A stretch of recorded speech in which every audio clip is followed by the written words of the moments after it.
Guys, welcome back to the channel. This is Orchid with Orchid Reads. Guys, this is a Bible study session. I do have some notices that I would like to post or say before I actually get started, guys, just so you guys are aware, especially for those that are tuning in for the first time. Please be advised that this is a discussion. We share ideas, experiences, and we contemplate them and commune our thoughts and concerns with God for clarity on what you learn here and from the study. Remember, every relationship with God is personal and attuned to the purpose God has for us in our lives. There is no judgment permitted here, only prayers for further knowledge and growth and understanding as we go about our journey with Christ. Now, many of you have concerns about me being deceived into engaging in things that are not of God, that goes against His law for our lives. What I do here, what my channel is about, and practices.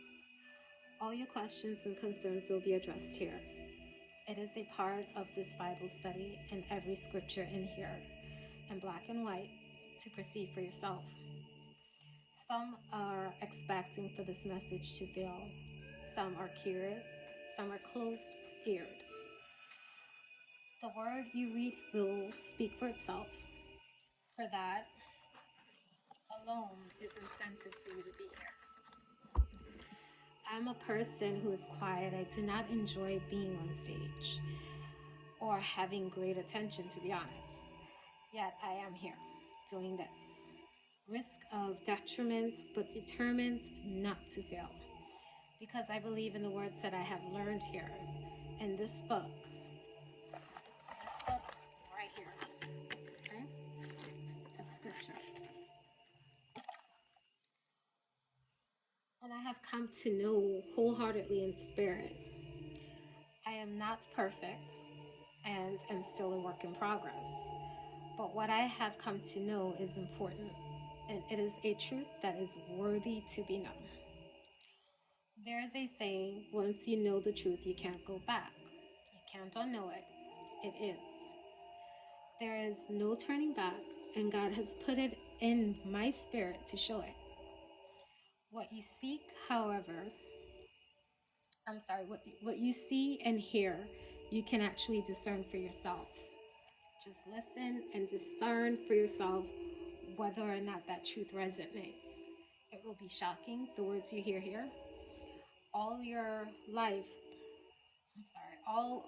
you've come to read these words, and what you hear here on this channel, it's going to be shocking what those words are saying to you now. Exactly as it is, exactly how it's been written, no blemishes and no changes, no distortions here. You read it for yourself, you follow along for yourself, you connect the dots for yourself. But we study together, okay? Please check out the links in the description below, guys, to get a head start on what it is I'm going to be discussing here. There's some very important links in the description that will basically address your concerns about my channel and everything on it and what my practices are. And all of it is rooted in scripture, word for word, okay? Now, I have to apologize for the pre-recording, guys. There is a global internet crisis at hand at this time. You can actually check out, there's a link in the bio. Just click the description or more. You're going to see a thing that says more with some dots on it. Just click on it. Once you scroll down, you'll see the link in the bio that's going to connect you to the news that is associated with this global outage that's affecting everybody's phones, their internet, and how it's connected to the war that we have going on right now. Okay? With that being said, I'm going to get started, and we're going to continue where we left off. For those of you that were following the first time, but for others of you that are new, you can check out the video on my live tab in my YouTube channel. Once you go to the channel's page, you just hit live on the tab. It'll take you to all the live videos that I've done. You can see the previous video that I recorded last Sunday that actually addressed the first half of this message, well, the first quarter, because I'm estimating this is probably going to be a 3/4 message, so I'll probably have to record again. Longest is fourth, and then I have a discussion that I am going to be having on legacies that will be coming up very soon, and I have a special speaker for that one, 𝔂𝔂. Some of you might know him, some of you might not, but what he has to say is also very important. But I did leave you guys with some questions the last time we spoke. One of those questions was, how has words been used to create your environment, its ripple effects?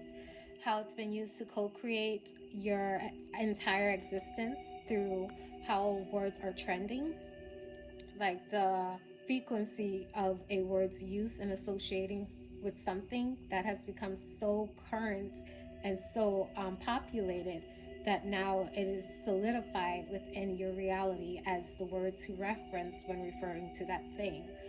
How its words affected you when it comes to creating your community, your acceptance and rejection of things. How do words influence you, make you feel that makes you want to reject something or accept it? Question number 2. How has words been used for supreme power and control in your life? This could be controlling things in a positive way, like just trying to make sure the outcome goes the way that you need it to or want it to. This could be in business, family, friends, community, or trying to control it in a manipulative way so that it's used for power, for unjust power. Words created, this is just a continuation, guys, but words create and can be used or have a double-edged sword. So I want to talk a little bit about that, how words can be a double-edged sword, because you can look at the positive effect of something and you can look at the negative effect of something. But everything has a positive and a negative effect. Like for instance, if I was to use the word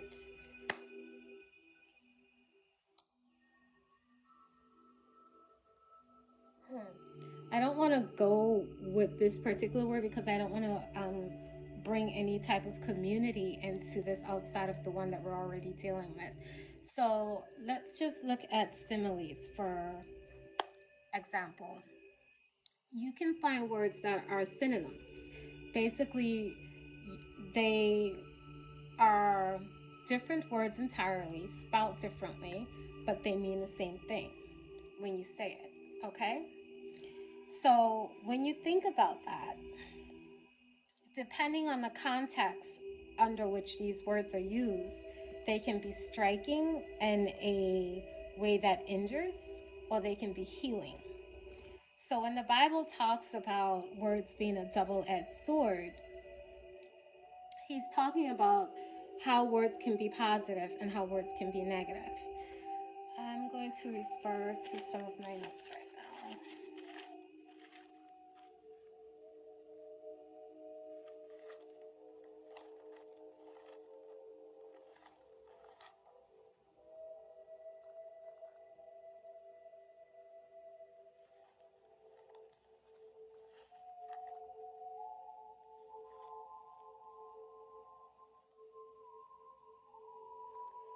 Okay.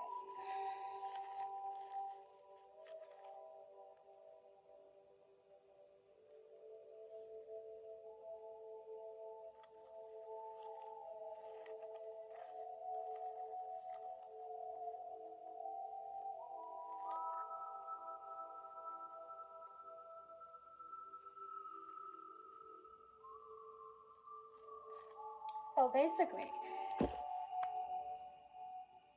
a two-edged sword, it sharpens on both edges of the blade. When it is shoved into something or someone, it causes a lot of damage. This is just a brief on the definition right now, okay? And